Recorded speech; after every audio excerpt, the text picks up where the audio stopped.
దీర్ఘకాలంగా పరిష్కారం కాని జర్నలిస్ట్ సమస్యలు వెంటనే పరిష్కరించాలని JDRF journalist democratic rights forum అధ్యక్షులు పూలతోట కృష్ణప్రసాద్ కార్యదర్శి మేడా శ్రీనివాస్ పేర్కొన్నారు. రాజమండ్రి రూరల్ బుర్లంక గ్రామం గోకుల నర్సరీ ప్రాంగణంలో జేడీఆర్ఎఫ్ జోనల్ నూతన కార్యాలయాన్ని జ్యోతి ప్రజ్వలన చేసి వారు ప్రారంభించారు. ఈ సభలో వక్తలు మాట్లాడుతూ జర్నలిస్టు సమస్యలు తక్షణమే పరిష్కరించాలని డిమాండ్ చేశారు. అక్రిడేషన్ మంజూరు చేసే విషయంలో ప్రభుత్వం చిన్న పత్రికలు పెద్ద పత్రికలంటూ వ్యత్యాసం చూపడం తగదన్నారు. ఇక ఆంధ్రప్రదేశ్ ఉద్యోగ సంఘ JAC chairman Ketha Srinivasarao, JDF కార్యదర్శి బేతాళం సుదర్శన్, జేడీఎఫ్ ఉపాధ్యక్షులు జనపరెడ్డి సురేష్, ఆర్గనైజింగ్ సెక్రటరీ గోపిశెట్టి రామచంద్రుడు, జోనల్ ఉపాధ్యక్షులు దండుబోయిన వీర వెంకట సత్యనారాయణ మూర్తి పాల్గొన్నారు. కార్పొరేట్ మీడియాకి మాత్రం ఈరోజు అన్ని అర్హతలు ఉన్నాయి. అందుకని మొట్టమొదట మనది జర్నలిజం మీడియా వ్యవస్థ, అంతేగాని దీనికి చిన్న పెద్ద అనేది కొలమానం లేదు. మనం అందరం కూడా సమానమే, మనందరం పెద్దవాళ్ళే. ఈ సమాజానికి ఆదర్శంగా నిలబడేటటువంటి ప్రతి జర్నలిస్టు గొప్పవాడే. ఇక్కడే చిన్న చిన్న ఇబ్బందులు, చిన్న చిన్న రూమర్స్ వస్తున్నాయి.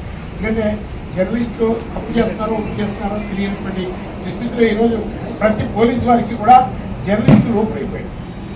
ఒకప్పుడు జర్నలిస్ట్ అంటే ఎంతో గౌరవం, భక్తి, ఇలాంటి భావజాలం ఉన్నటువంటి పోలీసు వ్యవస్థకి ఈరోజు జర్నలిస్ట్ని అకారణంగా ఏ ఆధారం లేకపోయినా ఎవరో ఫాల్స్ కంప్లైంట్ ఇచ్చినా పోలీస్ స్టేషన్ పిలుస్తున్నారు, గంటలు కూర్చోబెడుతున్నారు. ఇలాగ అంటున్నాను అని అనుకోవద్దు.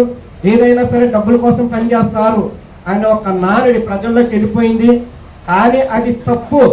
పత్రికా విలేకరులు అనేది ప్రజల యొక్క కాల్స కొరకు, వాళ్ళ ఎదుగుదల కొరకు ముసుగు దొంగ ఉన్నటువంటి ముసుగు తీయడానికే పనిచేస్తుంది రంగం అని చెప్పేసి నిరూపించడానికి జేడీఆర్ఎఫ్ ఉన్నదని చెప్పేసి మీ అందరికీ సభాముఖంగా తెలియజేస్తున్నానండి.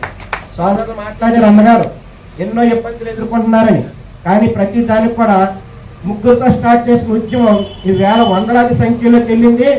మళ్ళీ 2027 మళ్ళీ ఇదే తారీఖున ఇక్కడ మీటింగ్ పెట్టేసరికి వేలాది సంఖ్యలోకి వెళ్తుందని చెప్పేసి మీ అందరూ కూడా సభాముఖంగా తెలియజేస్తున్నానండి.